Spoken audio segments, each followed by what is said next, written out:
Okay, yes, we're bored. We're all bored now.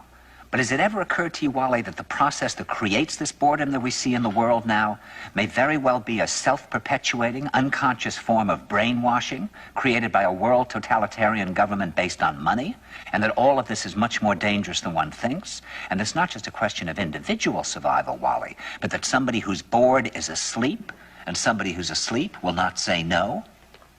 See, I keep meeting these people. I mean, just a few days ago, I met this man whom I greatly admire. He's a Swedish physicist, Gustav Bjornstrand, and he told me that he no longer watches television, he doesn't read newspapers, and he doesn't read magazines. He's completely cut them out of his life because he really does feel that we're living in some kind of Orwellian nightmare now, and that everything that you hear now contributes to turning you into a robot. And when I was at Findhorn, I met this extraordinary English tree expert who had devoted his life to saving trees. Just got back from Washington, lobbying to save the redwoods. He's 84 years old. He always travels with a backpack because he never knows where he's going to be tomorrow. And when I met him at Findhorn, he said to me, "Where are you from?" And I said, "New York." He said, "New York, yes, that's a very interesting place. Do you know a lot of New Yorkers who keep talking about the fact that they want to leave but never do?" And I said, "Oh, yes." And he said, "Why do you think they don't leave?"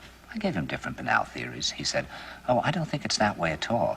He said, "I think that New York is the new model for the new concentration camp, where the camp has been built by the inmates themselves, and the inmates are the guards, and they have this pride in this thing they've built. They've built their own prison, and so they exist in a state of schizophrenia, where they are both guards and prisoners, and as a result, they no longer have, having been lobotomized, the capacity to leave the prison they've made, or to even see it as a prison." And then he went into his pocket and he took out a seed for a tree and he said, "This is a pine tree." He put it in my hand and he said, "Escape before it's too late." See, actually for 2 or 3 years now, Chiquita and I have had this very unpleasant feeling that we really should get out. And we really should feel like Jews in Germany in the late 30s. Get out of here. Of course, the problem is where to go, because it seems quite obvious that the whole world is going in the same direction.